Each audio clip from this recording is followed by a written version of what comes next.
नमस्कार, आप देख रहे हैं वाराणसी लाइव। आपके साथ मैं हूं शुभम सिंह। वाराणसी लाइव में आपके लिए लेकर आए हैं महादेव की नगरी वाराणसी की विरासत को समेटे हर खबर, बनारस की वो खबरें जो बनी सुर्खियां।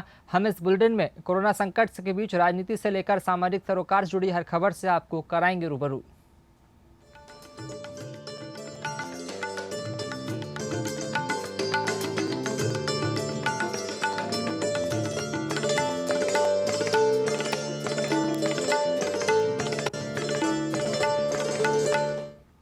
और वाराणसी में आए प्रवासी श्रमिकों को आत्मनिर्भर बनाने के लिए प्रधानमंत्री नरेंद्र मोदी ने लखनऊ से ऑनलाइन उपस्थित हुए मुख्यमंत्री योगी आदित्यनाथ की मौजूदगी में शुक्रवार को वीडियो कॉन्फ्रेंसिंग के जरिए उत्तर प्रदेश में आत्मनिर्भर उत्तर प्रदेश रोजगार योजना की शुरुआत की, जिसमें वाराणसी जनपद के 4 लाभार्थियों को डमी चेक का लोन दिया गया और कुल 2.5 करोड़ रुपए का लोन वितरित किया गया। इस संबंध में मुख्य विकास अधिकारी मधुसूदन हलगी ने बताया कि उत्तर प्रदेश में लगभग 30 लाख प्रवासी श्रमिक अपने अपने घर वापस लौट चुके हैं। उत्तर प्रदेश की सरकार ने उद्योग और अन्य संगठनों के साथ साझेदारी करते हुए एक अनूठी पहल आत्मनिर्भर उत्तर प्रदेश रोजगार अभियान की परिकल्पना की है, जिसके तहत भारत सरकार और राज्य सरकार के कार्यक्रमों के बीच में सामंजस्य स्थापित किया गया है।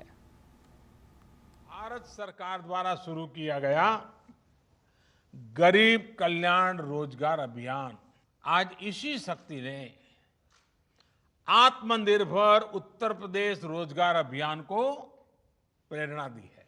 यूपी सरकार ने न सिर्फ इसमें अनेक नई योजनाएं जोड़ी हैं, लाभार्थियों की संख्या बढ़ाई है, बल्कि इसे आत्मनिर्भर भारत के लक्ष्य के साथ भी पूरी तरह जोड़ दिया है, क्लब कर दिया है। आत्मनिर्भर उत्तर प्रदेश के अंतर्गत प्रदेश के कामगार और श्रमिकों के लिए इस योजना का शुभारंभ के लिए आदरणीय प्रधानमंत्री जी के मार्गदर्शन में कार्य कर रहा है। इसके अंतर्गत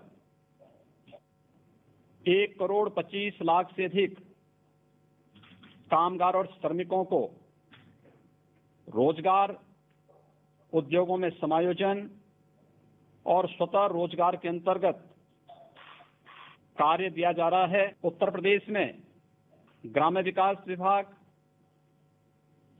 पंचायती राज विभाग के माध्यम से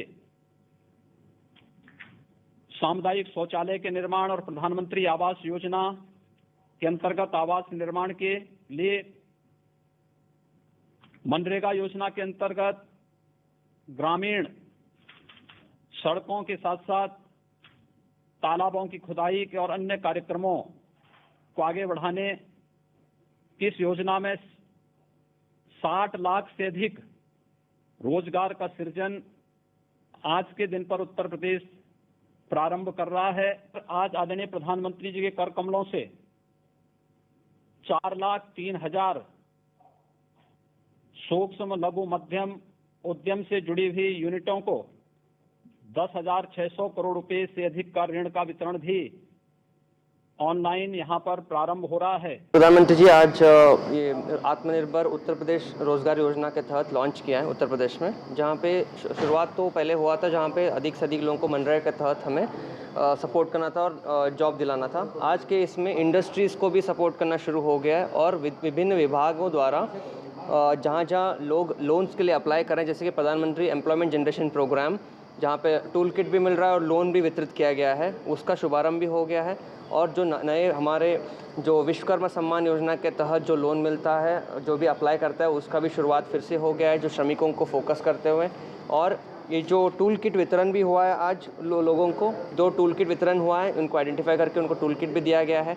और जो इकाई पहले से ही चल रहे थे उनको 20% जितना कैपिटल कॉस्ट था उसका और अधिक से लोन बिना कोई इंटरेस्ट के सैंक्शन भी किया गया है। नहीं, हमारा पहले से सीड प्रोसेसिंग का लोन था, उसी पे 20% पेंशन मिला है। नहीं, सीड प्रोसेसिंग हमारा 2 साल पुरानी यूनिट है, उसमें पहले से ही 1.5 करोड़ का मेरे पास लोन था, उसी पे 20% प्रोत्साहन के रूप में बैंक ऑफ बड़ौदा की तरफ से मिला। अब इससे थोड़ा और भी माल खरीदने में और सैलरी वैलरी देने में लाभ रहेगा।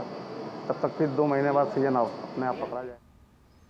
पेट्रोल डीजल के मूल्य में हो रही बेतहाशा वृद्धि के विरोध में आम आदमी पार्टी की तरफ से प्रदर्शन करने के साथ ही साथ जिलाधिकारी के माध्यम से राष्ट्रपति को संबोधित एक ज्ञापन भी सौंपा गया। इस दौरान आम आदमी पार्टी के प्रदेश प्रवक्ता मुकेश सिंह ने बताया कि पेट्रोल डीजल के दामों में पिछले 3 सप्ताह से प्रतिदिन बढ़ोतरी हो रही है। इसकी आलोचना करते हुए उन्होंने कहा कि देश में एक तरफ जहां कोरोना वायरस बीमारी की वजह से हाहाकार मचा हुआ है तथा बेरोजगारी और महंगाई अपने चरम पर है, तो वहीं आम जन विरोधी सरकार ने पेट्रोल पदार्थ पर बेतहाशा टैक्स लगाकर लोगों की समस्याएं और बढ़ा दी है। लेकर के हम इसलिए आए हैं कि पेट्रोल और डीजल के दाम बेतहाशा जो वृद्धि हो रही है केंद्र सरकार की वजह से, इसी के विरोध में हम लोग महामहिम राष्ट्रपति को संबोधित ज्ञापन जिलाधिकारी महोदय के माध्यम से भेजना चाहते हैं। हमने मांग किया है कि ये पेट्रोल मूल्य वृद्धि जो है उसे सरकार तत्काल और वाराणसी के जैतपुरा थाना अंतर्गत अफसानगंज चौराहे के पास पूर्व पार्षद दीनानाथ गुप्ता के नेतृत्व में स्थानीय लोगों ने धरना प्रदर्शन किया। इस दौरान पूर्व पार्षद दीनानाथ गुप्ता ने बताया कि एरिया में सीवर की समस्या कई वर्षों से है, जिसको लेकर हम लोगों ने इसकी कंप्लेंट कई बार की है, परंतु संबंधित विभाग की तरफ से उदासीन रवैया अपनाया जाता है। और इस दौरान उन्होंने बताया कि सीवर जाम होने की समस्या की वजह से सीवर का गंदा पानी रोड पर फैला रहता है, जिसकी वजह से आए दिन मुश्किलों का सामना करना पड़ता है। इसके अलावा उन्होंने बताया कि सफाई अगर की भी जाती है तो ऐसे समय में की जाती है जबकि बरसात आने वाली होती है। यही है कि ये जो सीवर की समस्या जो है विगत कई वर्षों से है, और जो भी ये बकेट मशीन लगाते हैं सीवर की कायदे सफाई नहीं कर पाते, ऐसे समय सफाई करते हैं जब जो कि पानी का दिन होता है बरसात में, उसमें सफाई करते हैं। जितना सिल्डिंग निकालते हैं वो सिल्डिंग फिर उसी में अंदर चला जाता है। अगर सिल्डिंग को तत्काल उठा लेते तो ये दिक्कतें नहीं आती। समय से पहले इसकी सफाई मनोहरों की हो, तब जा करके इसकी समस्याओं से निजात मिलेगा। ये विगत कई वर्षों से बहुत पहले से ये समस्या चली आ रही है। बरसात के दिनों में काफ़ी दिक्कतें होती हैं। अभी कच्ची बाग जब आप जाएंगे उस क्षेत्र में खेवनी से ऊपर तक वहाँ पानी मिलेगा। आप यहाँ पे देख रहे हैं अफसानगंज डिगिया चौराहा, यहाँ पे पानी की समस्या किस कदर है। कोई अपने दरवाजे पर सीवर के युक्त पानी नहीं गुजर के जाना उनको पड़ता। लॉकडाउन के चलते ध्वस्त हो चुके ट्रांसपोर्ट व्यवसाय से जुड़े लोग अब आर पार की लड़ाई के लिए सड़कों पर उतर चुके हैं। दुनिया भर में फैले कोरोना वायरस से जहां जनजीवन और अर्थव्यवस्था पूरी तरह से ठप हो चुकी है, तो वहीं ट्रांसपोर्ट लाइन से जुड़े लोग भी कोरोना वायरस से बुरी तरह प्रभावित हुए हैं। वाराणसी जनपद में हजारों की संख्या में ट्रक व बसें पिछले 3 माह से भी ज़्यादा समय से खड़ी हैं, जबकि इन वाहनों पर लगने वाले टैक्स पर किसी प्रकार की कोई छूट अभी तक शासन द्वारा निर्धारित नहीं की गई है। ऐसे में ट्रांसपोर्टरों के सामने बड़ी समस्या है कि वाहन तो खड़े हैं, पर उसका मेंटेनेंस खर्च के साथ ही अन्य खर्च कहाँ से वहन करेंगे। अपनी इन समस्याओं के समाधान के लिए विभिन्न मांगों को लेकर बनारस टूरिस्ट ट्रांसपोर्ट एसोसिएशन के लोगों ने बीते 18 जून को वाराणसी के आरटीओ से मुलाकात करके उन्हें एक मांग पत्र सौंपा था। इन लोगों की मांग थी कि लॉकडाउन लगने के बाद अप्रैल माह से अब तक के सभी प्रकार के टैक्स माफ किए जाए। 18 जून तो मुलाकात करने के बाद बीटीटीए के पदाधिकारी और सैकड़ों ट्रांसपोर्ट व्यवसायी आरटीओ ऑफिस पहुंचे, जहां उन्होंने पूर्व निर्धारित 2 दिवसीय धरना प्रदर्शन को आरटीओ से मिले लिखित आश्वासन के बाद 3 दिनों के लिए फिर से स्थगित कर दिया। इस संदर्भ में एसोसिएशन के अध्यक्ष राकेश कुमार ने बताया कि हम लोगों ने ये मांग की थी कि अब अप्रैल 2020 से मार्च 2021 तक सभी प्रकार के वाहनों पर लगने वाले रोड टैक्स को माफ़ किया जाए। इस संदर्भ में हम लोगों ने को बुलाया गया, मगर हम लोगों को लिखित आश्वासन नहीं दिया गया। इसके साथ ही और ये आश्वासन भी दिया गया कि 2 दिनों में समस्या का हल हो जाएगा, लेकिन अब तक समस्या हल नहीं हुई है। लिखित पत्र दिए हैं और उसमें ये बताएं कि मैं आप लोगों का इस पत्र में जो लिखा हुआ है कि 27 तारीख तक हम आपकी गाड़ी समर्पित कर लेंगे, 3 महीने का टैक्स माफ़ कर देंगे। तो हम लोगों ने उनसे कहा हमें लिखित दीजिए, तो वो लिखित दिए हैं कि मैं करूँगा। यदि नहीं करते हैं तो मैं फिर 29 तारीख को आरटीओ ऑफिस वाराणसी 11 बजे फिर हम लोगों का आंदोलन जारी रहेगी। ये आंदोलन तब तक चलेगी जब तक हम लोगों का 1 साल का टैक्स माफ़ न हो जाए। इस तरह आप सबके लिए कुछ ना कुछ कर रहे हैं, किसानों के लिए, गरीबों के लिए, बहुत लोगों के लिए कर रहे हैं, श्रमिक मजदूरों के लिए गाँव में रोजगार की व्यवस्था कर रहे हैं। तो हम लोगों के लिए भी करें। कम से कम जब तक गाड़ियाँ चलनी नहीं शुरू हो जाए तब तक का टैक्स आप रोड पर न ले। जब हमारी गाड़ी रोड पर चलेगी ही नहीं तो हम किस बात के टैक्स के देनदार होंगे। तो एक बड़े आंदोलन के रूप में सभी ट्रांसपोर्टर, गाजीपुर, भदोही, इलाहाबाद चलने वाले रोड पर गाड़ियाँ या टूरिस्ट बस, हज़ारों बसें हैं, सारे ट्रांसपोर्टरों को एक साथ जुटा के हम लोग टोटली चक्का जाम अब कर देंगे। यही हम लोग फाइनल निर्णय लिए हैं। मार्च से ही कम से टूरिस्ट आना बंद हो गया, मार्च, अप्रैल, मई, जून, और कब तक ये होगा सही ये कोई नहीं जानता है। इंटरनेशनल फ़्लाइटें बंद हैं, तो हम लोग टैक्स कहाँ से देंगे, किस्त कहाँ से देंगे, इन्हीं सब मांगों को लेके हम लोग 18 तारीख को गए थे। आज उन्होंने बुलाया था, आज भी उन्होंने आश्वासन ही दिया है कि हम फिर आपको 27 तारीख को बताएंगे, और अगर वो 27 तारीख को हम लोग के मामला का निस्तारण नहीं करते हैं तो हम लोग एक बहुत बड़ा आंदोलन करेंगे, क्योंकि हम लोग के भुखमरी के कगार पर हैं। हम लोग की बस चल नहीं रही है। 80-80 हज़ार, 90-90 हज़ार, 1-1 लाख रुपया महीना का टैक्स जिसके पास 10-10 गाड़ियाँ, वो कहाँ से देगा? 1-1 गाड़ी का 90-90 हज़ार, 1-1 लाख किस्त है, वो कहाँ से देगा? अखिल भारतीय कांग्रेस कमेटी की तरफ से छावनी स्थित शहीद प्रतिमा के समीप लद्दाख में चीनी सैनिकों से झड़प के दौरान शहीद हुए जवानों को श्रद्धांजलि देने के लिए एक श्रद्धांजलि सभा का आयोजन किया गया। इस दौरान कांग्रेसी नेता एवं पूर्व सांसद राजेश मिश्र ने कहा कि कांग्रेस की तरफ से पूरे देश में लद्दाख में शहीद हुए जवानों को श्रद्धांजलि देने के लिए श्रद्धांजलि सभा का आयोजन किया गया। इसी के तहत वाराणसी में भी कैंटोनमेंट स्थित शहीद प्रतिमा के पास श्रद्धांजलि सभा का आयोजन किया जा रहा है। इसके साथ ही उन्होंने कहा कि शहीदों को श्रद्धांजलि देने के लिए वाराणसी में इससे अच्छी जगह कोई और नहीं हो सकती। आज अखिल भारतीय कांग्रेस कमेटी के निर्देश पे पूरे देश के अंदर जो लद्दाख पे जो जवान शहीद हुए हैं उनको श्रद्धांजलि देने का कार्यक्रम दिन में 11 बजे से 12 बजे के बीच में था। और बनारस के अंदर जो स्थल है शहीदों का, वो कैंटोनमेंट एरिया, और कैंटोनमेंट एरिया में जो अमर शहीद की यहाँ प्रतिमा है, उससे बढ़िया कोई स्थल नहीं हो सकता था। इसलिए हम लोगों ने आज यहाँ पे श्रद्धांजलि उनको अर्पित की है। और कोरोना संक्रमण को फैलने से रोकने के लिए केंद्र सरकार द्वारा 25 मार्च से देश भर में पूर्ण लॉकडाउन की घोषणा कर दी गई थी। लॉकडाउन के चलते देश में बड़ी बड़ी इंडस्ट्री और मिल के कार्य रुक गए थे। ऐसे में लघु कुटीर उद्योगों का भी काम ठप सा पड़ गया था। अनलॉक फेज 1 में दुकानों और व्यापार को फिर से शुरू करने की अनुमति तो मिल गई, लेकिन 2 माह से अधिक बंद पड़े काम को फिर से पटरी पर लाने में छोटे उद्योगों को काफ़ी मुश्किलों का सामना करना पड़ रहा है। देश के बड़े हस्तकला लघु कुटीर उद्योगों में पीएम मोदी के संसदीय क्षेत्र वाराणसी के बनारसी साड़ी बनाने वाले उद्योग भी शामिल है। इन पर कई लाख बुनकर और उनका परिवार आश्रित है। लाखों साड़ी व्यापारी और उनका परिवार भी इसी उद्योग का निर्भर करता है। लेकिन लॉकडाउन के लेकर अनलॉक तक सुस्त पड़े बनारसी साड़ी कारोबार को खत्म कर दिया गया है। लिहाजा बुनकरों की मांग है कि जब सरकार किसानों को आर्थिक मदद कर रही है तो फिर इन साड़ी व्यापारियों की भी मदद की जाए। हमारी जो है तो लॉकडाउन लगने के 15-20 वर्ष के बाद है। क्यों खोलना पड़ा ये? भाई मजबूरी है, हमें अपना ताना बाना छोड़ करके जो है तो पुश्तैनी चीज़ हमें छोड़ करके ये करना पड़ रहा है एक बच्चों के पेट पालने के लिए। ये तो मजबूरी है हमारे लिए। हम लोग बुनकरों के लिए या कोई किसी के लिए भी कारोबार होना चाहिए, हाथ को करना चाहिए, टाइम से भोजन मिलना चाहिए।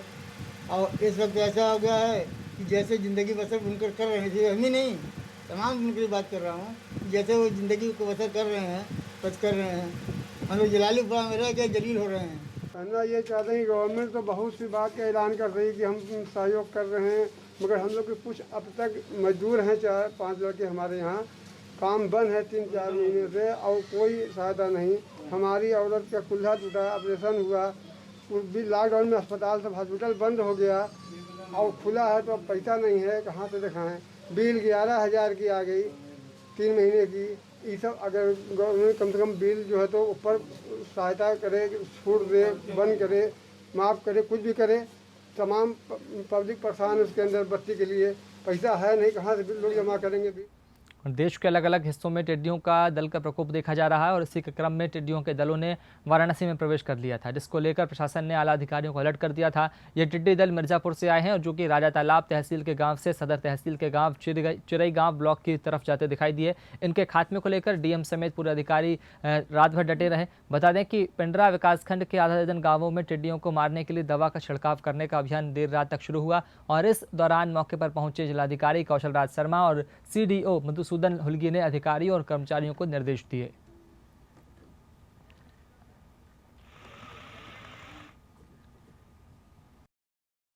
अब बात करेंगे उस काशी की जिसे धर्म और आध्यात्म की नगरी माना जाता है। उस बनारस की बात करेंगे जो कला, साहित्य और शिल्प के लिए प्रसिद्ध है। इस रिपोर्ट में हम आपका परिचय दुनिया की सबसे पुरानी नगरी वाराणसी के विशेषताओं से कराएंगे।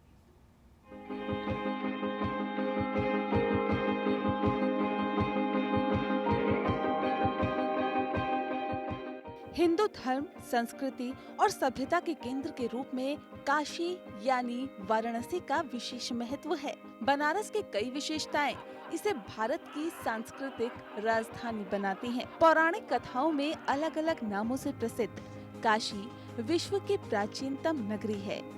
यहाँ संस्कृति, अध्यात्म और कला का अनूठा संगम देखने को मिलता है। भगवान शंकर के त्रिशूल पर बसी इस नगरी में पतित पावनी गंगा का भी वास है। यही तमाम विशेषताएं इसके सबसे पुराना जीवित शहर होने को महत्व प्रदान करती है। वाराणसी कई धर्म, स्थान और पूजा पद्धतियों के कारण महत्वपूर्ण है। इस शहर में अभी भी विभिन्न संप्रदाय के प्राचीन उपासना पद्धतियों का प्रचलन है। ये बुद्ध, जैन तीर्थकर, शैव और वैष्णव संतों या कबीर और तुलसी जैसे पवित्र संतों की कर्म स्थली रही है। बनारस की कला, शिल्प और वास्तुकला दर्शनीय है। कहे तो वाराणसी एक वास्तुशिल्प का पूर्ण संग्रहालय है। ये इतिहास के दौरान बदलते पैटर्न और आंदोलनों को प्रस्तुत करता है। काशी लोक कला समृद्ध खजाने से भी सुसज्जित है। अपनी साड़ी, हस्तशिल्प, वस्त्र, खिलौने, गहने, धातु के काम, मिट्टी और लकड़ी के काम, पत्ती और फाइबर शिल्प के लिए प्रसिद्ध बनारस हर किसी की पहली पसंद है। प्राचीन शिल्प के साथ ये शहर आधुनिक उद्योगों में भी पीछे नहीं है। पवित्र नदी गंगा और इसके घाट पौराणिक कथाओं से आच्छादित है।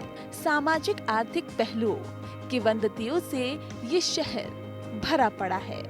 काशी सर्व विद्या, सर्व ज्ञान की राजधानी है।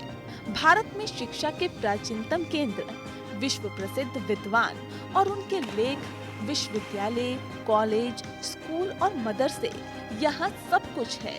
गुरु शिष्य परंपरा के अलावा काशी वाराणसी तमाम साहित्य गतिविधियों का भी केंद्र रहा है। समाचार पत्र और पत्रिकाएं, प्रसिद्ध पुस्तकालय, ये सभी वाराणसी की विशेषताएं हैं।